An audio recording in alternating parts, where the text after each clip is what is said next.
My stepdaughter ignored me at her wedding and replaced me with her biological father, but when it came time to pay, I was already gone. Hey everyone. Before we dive in, I have a quick favor to ask. If you enjoy content like this, please hit the subscribe button. It's free, supports the channel, and ensures you never miss out on amazing videos. Alright, let's get started. I've been married to my wife Sarah for over 20 years. When we met, she was a single mother to a 5-year-old girl, Emma. Emma was a bright-eyed, curious little girl with a laugh that could light up a room. The first time I saw her, she was chasing a paper airplane in the park, holding Sarah's hand tightly as they walked toward me. Something in that moment told me they were my future. From the start, Sarah was upfront about her past. Emma's biological father, Mark, had always been unreliable, full of empty promises and fleeting appearances. He'd call on birthdays, drop off cheap gifts, and then disappear again. Emma would always get excited whenever he showed up, though Sarah tried to manage her expectations. When Sarah and I got serious, she made it clear that Emma was her priority. I accepted that wholeheartedly. What I didn't expect was how deeply I'd grow to love her. It wasn't immediate, but over time, every "I love you, Dad" and every little drawing with my name spelled wrong won me over. I was there when she learned to ride a bike after countless falls and scraped knees. I was there when she had a high fever in the middle of the night, holding her while Sarah rushed to get a thermometer. When she had her first school recital, I helped her practice her poem until she knew it by heart. On the big day, she trembled behind the curtain, but found my eyes in the crowd before she started, needing reassurance that I was there. I always was. Mark, on the other hand, was just a background character. He made big promises. Next summer I'll take you to the beach, or I'll buy you that bike you want, but never followed through. Emma used to cry when those promises fell apart, and I always picked up the pieces. I never wanted to be the reason she lost faith in her father. As she grew older, our bond only strengthened. I was the one who went to her school meetings, helped her pick out her graduation dress, and cheered her on from the bleachers at her games. She called me Dad, and even though I wasn't her father by blood, I knew she meant it. That's why what happened next broke me. When Emma went to college, I supported her without hesitation. I covered most of her tuition, books, and even her small apartment's rent. It was a financial sacrifice, but I didn't care. I wanted her to have the opportunity I never did. Mark, as always, remained inconsistent. He'd call sometimes to say, "Your dad is proud of you," but never contributed financially or played an active role in her life. When Emma graduated, she ran up to me after the ceremony, tears in her eyes. "Thank you, Dad, for everything." At that moment, every sacrifice felt worth it. So when Emma announced her wedding to Andrew, I was genuinely excited. I imagined walking her down the aisle, a symbolic moment reflecting everything we had been through. I never said it out loud, but I assumed that honor would be mine. After all, I had been there for her through every milestone.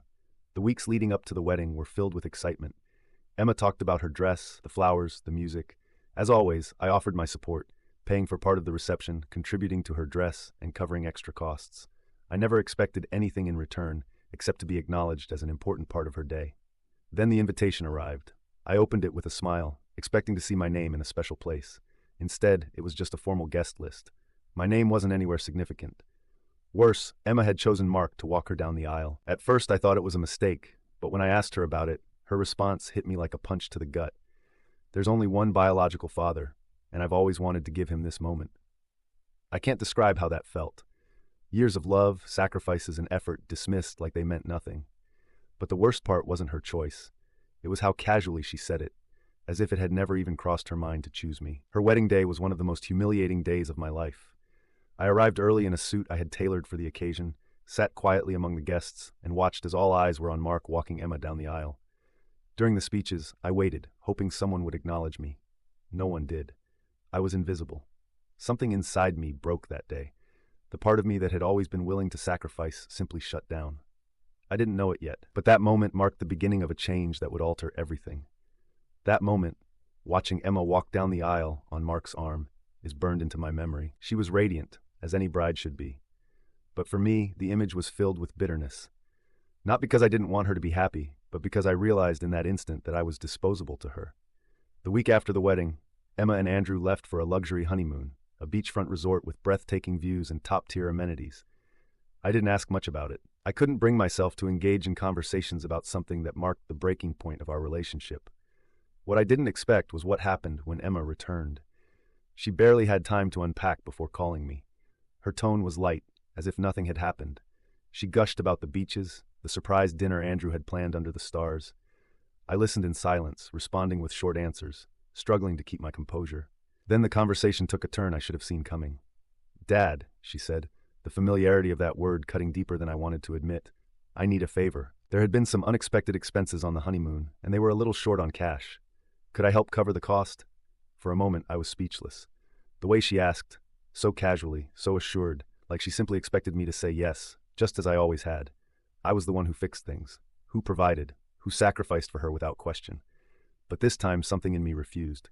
Maybe it was wounded pride, or maybe it was the weight of years of being overlooked. All I know is, for the first time, I didn't feel obligated to say yes. "I'm sorry, Emma," I said, keeping my voice steady though my heart pounded. "I can't help you this time." Silence. I could imagine the confusion on her face. "But you've always helped before," she finally said, disbelief in her voice. I took a deep breath. "Maybe you should ask Mark. He's your real father, isn't he? Maybe he can help." Another long silence. Then a quiet, "I understand," and she hung up. No argument. No anger. Just an abrupt ending that left an empty space in my chest. Later, Sarah confronted me. She called me cruel, said I couldn't just abandon Emma when she needed me. I told her it wasn't about money. It was about respect. I was there for her for over 20 years, Sarah, and when she had the chance to acknowledge that, she chose to act like it wasn't enough. I can't keep being her backup plan whenever things don't go her way. Sarah didn't understand. To her, blood always came first, even when that blood had done nothing but make empty promises. The conversation ended in silence, but something between us changed. An invisible wall formed where there had never been one before. Emma hasn't contacted me since right after that call. Sarah told me that Andrew was upset with me for abandoning Emma in a tough moment. Apparently, Mark had unsurprisingly vanished. No calls, no messages, nothing. I guess Emma was finally seeing the truth. But that didn't change what she had done, or how she had made me feel. That night, alone in the living room, I replayed every moment I had been there for Emma. Every time she had smiled and called me Dad. And I realized something. I had always believed that title was a choice, a recognition that I had earned my place in her life. But now I wondered if it was just a convenient word to her, something she said when it benefited her. I don't know if I can ever move past this, but one thing is certain. This time, I won't be the one to keep giving. Because honestly, I don't think I have anything left to give. Update: 3 months since the wedding, and despite my efforts to stay distant, drama keeps finding me. Sarah constantly tries to fix things between Emma and me, looking at me with that mix of disappointment and pleading, as if waiting for me to give in and go back to being the man who never said no. But what she doesn't understand, or refuses to accept, is that something inside me changed that day. I can't just go back to how things were. Since the call where I refused to pay for Emma's honeymoon, our relationship has completely faded. She hasn't reached out. And while that hurt at first, now it feels like relief. No more requests for money disguised as casual check-ins. What did surprise me, though, was how quickly problems started in her marriage. Sarah, of course, kept in constant contact with Emma and casually brought it up over dinner one night. "Emma and Andrew are struggling financially, Thmon." She sighed dramatically. "Andrew lost his job, and they're having trouble paying rent." I kept eating, already knowing where this was going. Sarah pressed on. "Don't you think we should help them? She's our daughter, after all." I sat down my fork and took a deep breath. "I'm not her father anymore, Sarah. According to Emma, that role belongs to Mark, so if she needs help, she should ask him." Sarah looked at me like I had just said something unforgivable. "How can you be so cold? She's always counted on you. You can't turn your back on her now." I let out a bitter laugh. Cold? Cold is what she did to me at her wedding. Because honestly, that's exactly how it felt. Cold and invisible. Like I never spent 2 decades being the one who was there for her. If Mark is her father for the big moments, then he can be her father in the difficult ones too. That ended the conversation. Sarah stormed off, taking her plate to the sink. That night, we slept in silence, back turned to each other. It hurt that this was affecting our relationship, but I couldn't keep being the man who gave and gave, getting nothing in return. Despite everything, Emma didn't take long to reach out, though not directly. A week later, I got a message from Andrew, short but heavy with desperation. "Hey, it's Andrew, Emma's husband. I need to talk to you about something important. Do you have time?" I didn't reply right away. I let the message sit there, a reminder of how much things had changed. I read it over and over, knowing exactly what he wanted: money. It was always money. Eventually, I decided to hear him out. I had nothing to lose. We met at a local cafe. Andrew was already there, nervously tapping his foot, staring at an untouched coffee. I sat down without a word, waiting for him to speak first. "Thanks for coming," he said finally, though his tone lacked sincerity. It felt more like an obligation. "I know things have been tense between you and Emma, but we're going through a tough time, and thought maybe you could help." There it was, the inevitable request. I kept my face neutral. "What do you need?" I asked, even though I already knew. Andrew sighed, staring at his coffee as if searching for the right words. Emma and I have been struggling financially since the honeymoon. I lost my job recently, and now we're behind on rent. If we don't pay in 2 weeks, we'll be evicted. I nodded slowly, letting his words sink in before asking the one question he clearly hadn't expected. Have you asked Mark? Andrew looked up, confused. Mark? No. We haven't talked to him. Emma thought, well, that you might help. You've always been there for her. I smiled, but it wasn't a kind one. It was bitter, ironic. Exactly, I said, leaning forward. And yet, when she had to choose, she picked Mark. So no, Andrew, I won't be helping this time. Maybe it's time for Mark to finally step up for once. Andrew tried to argue, saying it wouldn't be fair if they got evicted, that this wasn't just about Emma, but about him too. I held up a hand to stop him. This conversation is over, I said firmly. I wish you both the best, but I can't keep solving your problems. I stood up, leaving him alone with his cold coffee and his frustration. When I got home, Sarah was waiting for me, as if she already knew what had happened. I didn't give her details. She didn't need them. She could tell I had refused to help. Since then, Emma and Andrew have stopped trying. Sarah is still upset, though. She stopped pushing me to give in, but something tells me this isn't over. When a castle crumbles, there's always more debris to come. Update. 6 months have passed since the wedding, and to be honest, these months have been strangely liberating. I've stood firm in my decision not to involve myself in Emma and Andrew's problems, though it's meant dealing with Sarah's constant resentment. She doesn't say it outright, but I see it in her eyes. She still hasn't forgiven me for what she sees as a betrayal. No matter how many times I explain that this isn't about money, but about respect, she either doesn't understand or refuses to. But the distance between Emma and me has brought an unexpected relief. For the first time in years, I'm free from the weight of always being the one to hold everything together. I've started focusing on myself again, picked up old hobbies like woodworking, spent more time with friends, things I had neglected for far too long. At first, I felt guilty for taking this space for myself, but now I see it as necessary. Still, the drama hasn't stopped. A few weeks ago, Sarah told me that Emma and Andrew were finally evicted. They couldn't gather enough money to catch up on rent, and their landlord ran out of patience.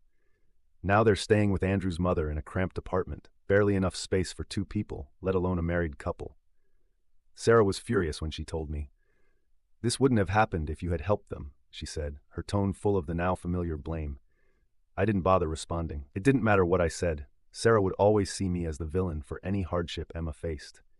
What she doesn't realize is that deep down, I know I did the right thing. Emma chose to push me aside, and now she's facing the consequences of those choices. The irony? According to Sarah, Mark has been completely absent through all of this.